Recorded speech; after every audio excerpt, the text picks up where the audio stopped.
Nous sommes le groupe 9 des 3e C. Aujourd'hui, on va vous présenter le vivre ensemble. Nous avons regardé un film, L'incroyable équipe, qui a été tourné en 2011. Notre oral sera en plusieurs parties. La première partie sera la définition du vivre ensemble et le harcèlement et le rejet.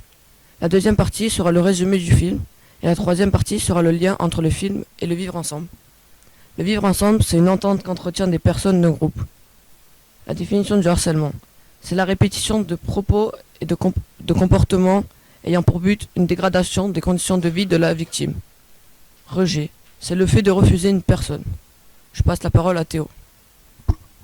Le film se passe dans une école en Allemagne. Félix, le délégué de classe, accuse Just d'avoir une scie dans son sac et avec laquelle il aurait scié la baguette de son professeur. Il reçoit donc des coups de baguette et une demande de renvoi.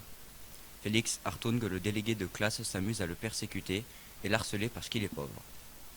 Le professeur Koch demande aux élèves ce qu'ils savent sur l'Angleterre.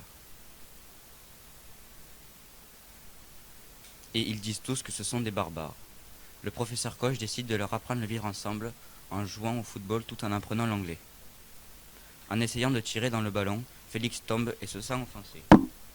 Juste après le cours, Félix prend les chaussures de Just et les coince en hauteur, pour ne plus qu'il puisse jouer au football. L'établissement apprend la pratique du football et veut la faire interdire. Ils ne veulent plus qu'ils jouent à ce sport.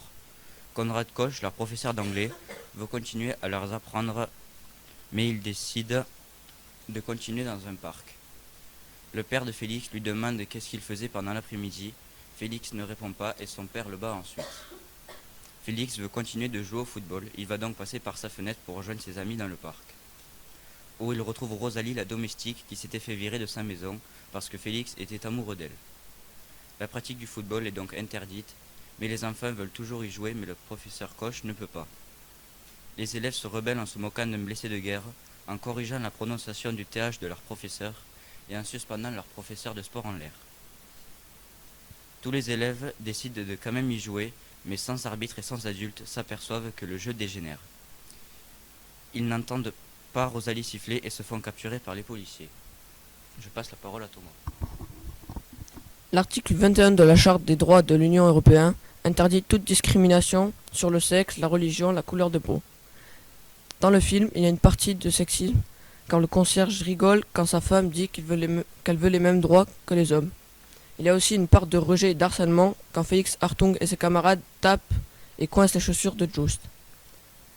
Dans le film, la classe se rebelle en corrigeant la prononciation du TH de Monsieur Bosch et en attachant le professeur de sport dans les airs. Le groupe se déchire quand Félix dénonce ses camarades qui jouent au foot en dehors de l'école. Quand la classe fait un match de foot, ils coopèrent pour gagner, ce qui va déterminer si le foot sera autorisé dans tout le territoire allemand. Je passe la parole à Théo qui va conclure. Pour conclure, ce qu'il faut retenir de tout ça, c'est que la camaraderie est quelque chose de très précieux.